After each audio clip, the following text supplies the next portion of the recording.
Good morning, students. Hope you are good with the blessings of Almighty Allah. Today we shall be discussing on the topic right against exploitation, Article 23 and 24.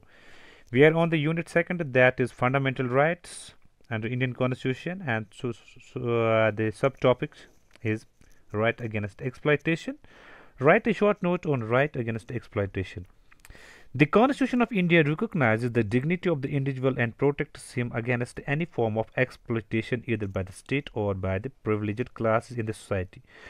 जो constitution of India है ये इन हमारी dignity हमारी पहचान की हिफाजत करता है किसी भी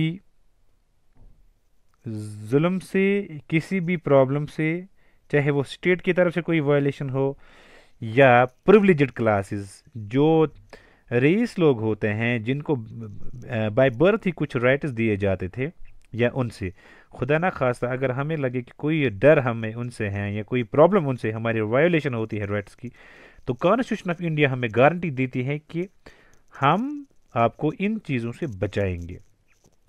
Article 23 of the Indian Constitution provides that traffic in human beings and bigger, यानी forced labor and similar other forms of forced labor are prohibited.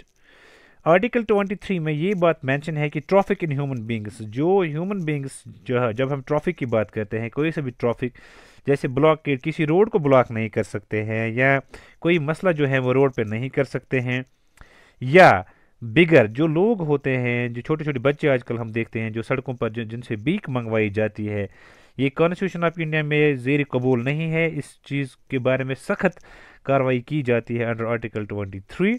जो फोर्सड लेबर होता है, ज़बरदस्ती हम जब बच्चों को लेते हैं काम करने के लिए एंड विदाउट एनी वेजेस, बिना उनको तनख्वाह दिए हुए, and similar other forms of forced labour, या दूसरे किस्म के ऐसे फोर्सड लेबर ज़बरदस्ती काम जो बच्चों से करवाए जाते हैं फैक्ट्रीज़ में, माइनिंग्स में या कहीं और जगह, और प्रोहिबिटेड.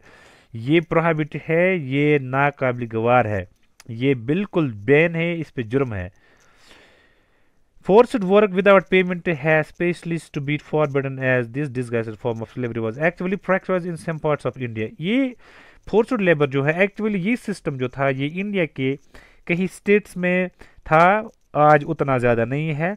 तो इससे जो है कॉन्स्टिट्यूशन ऑफ इंडिया पे बहुत ज़्यादा बुरा असर पड़ता है, कॉन्स्टिट्यूशन के लॉज पे बहुत ज़्यादा असर पड़ता है, प्रोविजंस पे असर पड़ता है, कॉन्स्टिट्यूशन की आइडेंटिटी जो है वो उसे खराब हो जाती. इसलिए कॉन्स्टिट्यूशन ऑफ इंडिया ने आर्टिकल 23 के तहत से इस पर पूरी बैन लगा दी है. ना तो हम किसी बच्चे का राइट खा सकते हैं कि जो बच्चा अभी एजुकेशन, जिसकी बेसिक एजुकेशन हासिल करनी होगी, फॉर एग्जांपल 6 to 14 ईयर्स, तो उन बच्चों को हम किसी हजार्डियस फैक्ट्रीज या माइन में हम काम नहीं करवा सकते. ये जुर्म है, क्योंकि वहाँ से उन बच्चों का जो है वायोलेशन ऑफ राइट्स होता है, उनके हकूक़ की खिलाफ वर्जी होती है. तो इससे हमें जो है बहुत सारा नुकसान उठाना पड़ेगा. जो लोग इसमें शामिल होंगे, जो बच्चों से ज़बरदस्ती काम करवाते होंगे, वो बच्चे जो अभी एडल्ट एज में नहीं होंगे, जो बिलो 14 ईयर्स ऑफ एज होंगे या 14 ईयर्स तक होंगे. अब देखो dear students, article 14 prohibits the employment of children below the age of 14. Article 24 हमें ये गारंटी देता है कि आप किसी भी बच्चे से काम नहीं करवा सकते who is having the age of 14. इन्हीं फैक्ट्री, किसी भी फैक्ट्री में वो काम नहीं कर सकता है, या माइन में, किसी खानी में, और अदर हजार्डस या डेंजरस एम्प्लॉय, या किसी भी खतरनाक केमिकल फैक्ट्री हो चाहे बायोलॉजिकल फैक्ट्री हो, किसी भी फैक्ट्री में ये काम नहीं कर सकते जो बिलो 14 ईयर्स ऑफ एज के होंगे. Children are the future of the country. बच्चे जो हैं ये एक कौम का मुस्तकबल होते हैं, एक मुल्क का मुस्तकबल होते हैं. Hence they must be protected. इसलिए उनकी हिफाजत करनी हमारी फर्स्ट अव्वल प्रेफरेंस होगी, अव्वल अहमियत होगी, अव्वल दर्जा होगा. Against any form of exploitation, उनके साथ किसी किस्म का भी इस्तेसाल हम नहीं करने देंगे.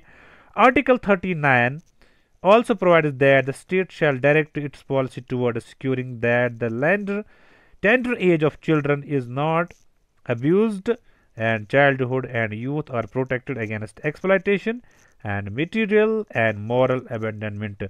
इसके लिए आर्टिकल 39 ऑफ इंडियन कॉन्स्टिट्यूशन भी स्ट्रेस करता है, जोर देता है कि इस चीज़ के लिए स्टेट को डायरेक्टली से अपनी पॉलिसी बनानी होंगी, इस चीज़ इन बच्चों की हिफाजत के लिए, उनके राइट्स की वायलेशन ना हो उनके लिए, उनकी हिफाजत के लिए, और इनको इस एक्सप्लॉयटेशन, इस इस्तेसाल से बचाने के लिए, जिससे बच्चे जो हैं, आजकल के बच्चे जो हैं, जिस चीज़ का, जिस काम का वो शिकार हो रहे हैं, जहाँ से बच्चों के साथ बहुत ज़्यादा नाइंसाफ़ी होती है, जहाँ से बच्चों का मुस्तकबिल जो है उनसे छीन लिया जाता है। तो आर्टिकल 39 भी इस पे जोर देता है कि आर्टिकल 39 इस चीज़ के लिए जो स्टेट है ये इसे बोलता है कि आप डायरेक्टली से अपनी पॉलिसी अप्लाई करो, पॉलिसी बनाओ दैट द लेंडर एज, जो टेंडर एज छोटे बच्चे होते हैं below the 14 years of age, is not abused. उन उनको हम गलत तरीके से इस्तेमाल नहीं करेंगे, उनके साथ हम गाली गलौज भी नहीं कर, और इनका जो चाइल्डहुड, जो बचपना है और जो जवानी है, इनकी जो यूथ है, उनको हम प्रोटेक्ट करेंगे अगेंस्ट एक्सप्लॉयटेशन, इस इस्तेसाल से जो इनके साथ ये जुल्म होता है, एंड मटेरियल एंड अबेंडनमेंट। और कोई सा भी ऐसा मटेरियल, कोई सा भी ऐसा मामला दरपेश आए तो कॉन्स्टिट्यूशन ऑफ इंडिया उस वक्त शाना बशाना उनके साथ खड़ी है, वो इस चीज़ को काबिल बर्दाश्त नहीं करेंगे। Thank you, have a nice day.